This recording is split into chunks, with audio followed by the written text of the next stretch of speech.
Perjalanan kasus dugaan penipuan dan pencucian uang oleh agen perjalanan umroh First Travel akan memasuki agenda tuntutan pada hari ini, Senin 7 Mei 2018.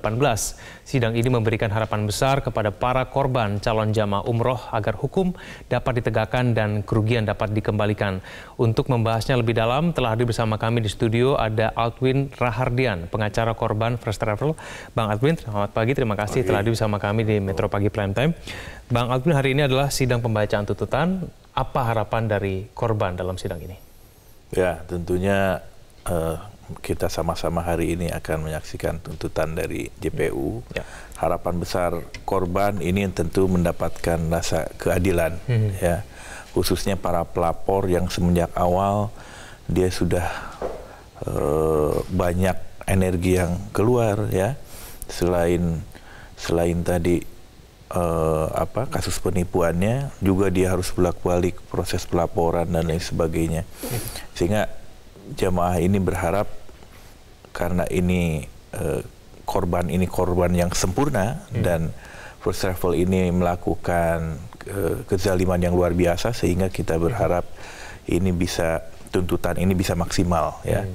Kalau tuntutan ini maksimal, tentu hakim kita berharap ke depan ini bisa memutuskan jeratan undang-undang yang dipakai itu tentang tindak pidana pencucian uang, Undang-Undang Nomor 8 tahun 2010 dengan ancaman yang maksimal begitu, ya. Berapa? 20 tahun ancamannya itu.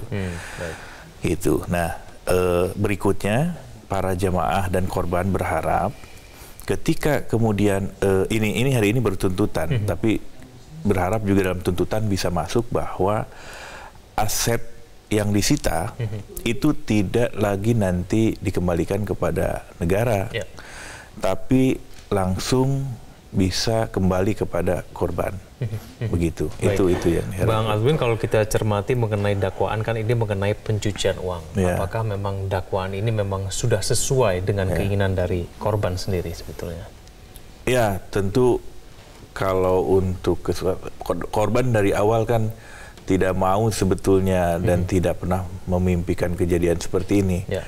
Tapi ya apa boleh buat, bahwa hukum yang mengatur tentang tindak pidana ini yang secara maksimal untuk menjerat hal ini ya hanya dari Undang-Undang Tindak Pidana Pencucian Uang yang ancamannya 20 tahun. Mungkin kalau dinilai hanya ancaman 20 tahun atau vonis maksimal 20 tahun, bagi mereka ini banyak juga yang tidak puas, ya, karena melibatkan puluhan ribu jamaah sampai 63.000 jamaah. Banyak dari mereka juga yang stres, bahkan sudah meninggal dunia, gitu, ya. Ini tentu sangat zalim, dan ya tapi kita hormati hukum, ya. Kita hormati hukum. Tentu apa yang sudah dilakukan oleh para direksi First Travel ini mendapat sanksi yang terberat, yang memang itulah yang memang diatur oleh Bang Altwin, kalau dicermatikan aset yang dikumpulkan dari pihak penyidik, kepolisian itu kan tidak sepertinya tidak cukup angkanya begitu untuk betul-betul membayarkan kembali, dan bahkan untuk memberangkatkan saja diragukan. Itu bagaimana kemudian, Bang Altwin?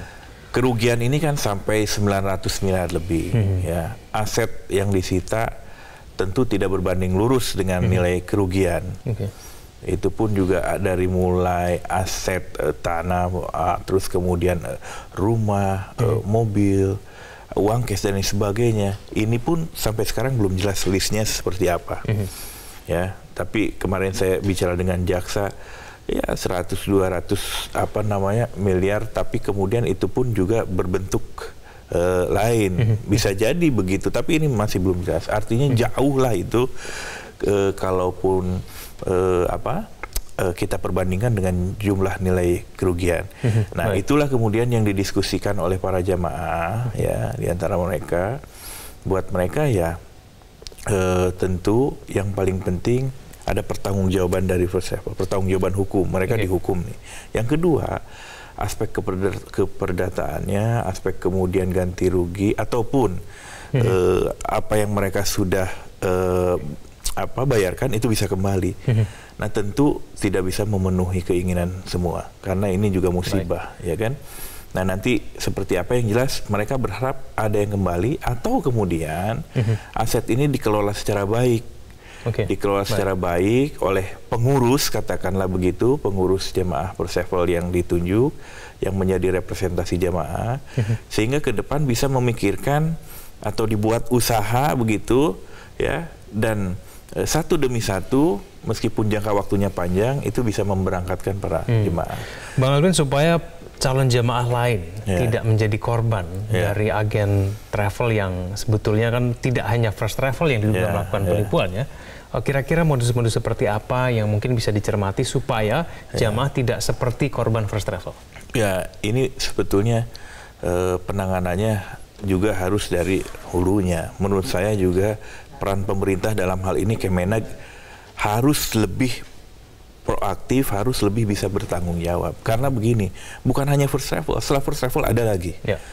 Setelah ada lagi misalkan kemarin itu dari mulai SBL, Abu Travel dan sebagainya. Ini fenomena ini kenapa bisa berkelanjutan? Nah tentu ada persoalan yang harus dievaluasi. Pemberian izin atau? Pemberian izin itu di Kemenag khusus untuk umroh, ya.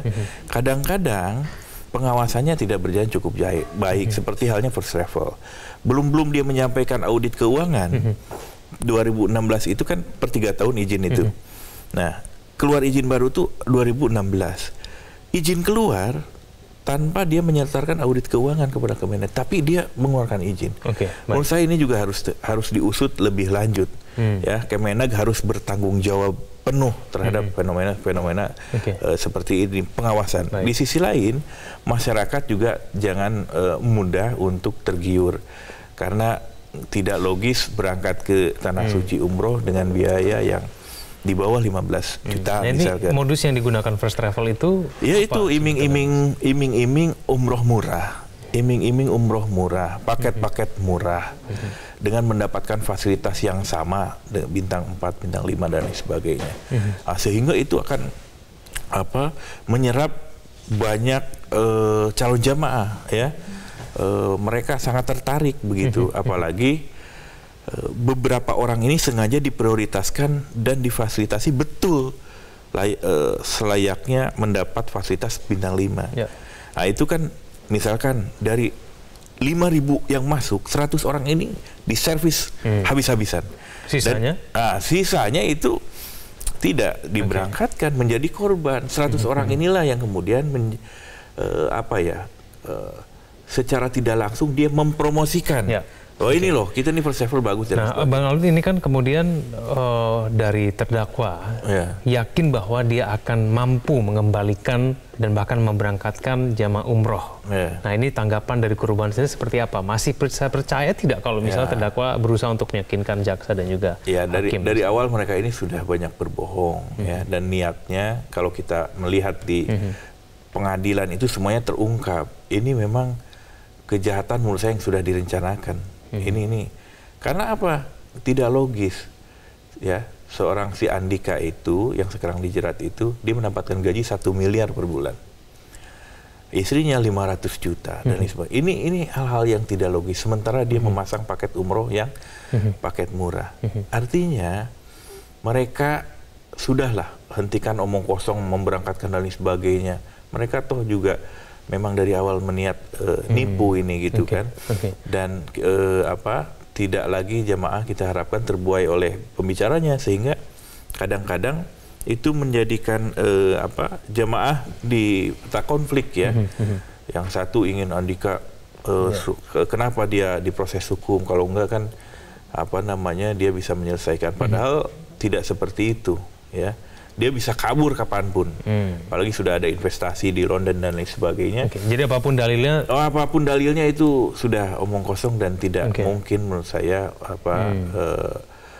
mereka ini bisa memberangkatkan. Kalau misalnya dicermati dengan tuduhan pencucian uang, apakah memang cukup kuat kalau dicermatikan gaya hidup dari ketiga terdakwa ini kan juga sangat tinggi. Mereka berdalih juga itu merupakan bagian dari investasi dari dana yang dimiliki oleh jamaah. Menurut Anda bagaimana kalau misalnya menggunakan dalil tersebut? Ya, investasi seperti apa nggak jelas, ya. Yang jelas di persidangan ini, fakta-fakta persidangan mengungkapkan bahwa mereka sudah bercampur antara perusahaan dengan pribadi, ya. Rekening pun juga bercampur. Pembelian barang-barang mewah itu menggunakan uang jamaah. Liburan-liburan ke negara Eropa, ya, Amerika dan lain sebagainya, itu uang jamaah yang dipakai. Begitupun soal kegiatan fashion show dan lain sebagainya.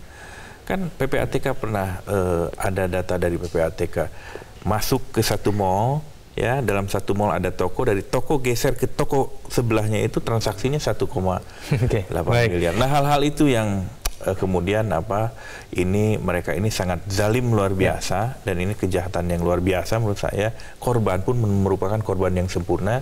Sudah selayaknya nanti JPU mengoptimalkan tuntutan, dan kita berharap putusan ke depan ini hakim memberikan putusan yang seadil-adilnya, dan aset kembali berapapun nanti kepada jamaah. Tetap korban, ya.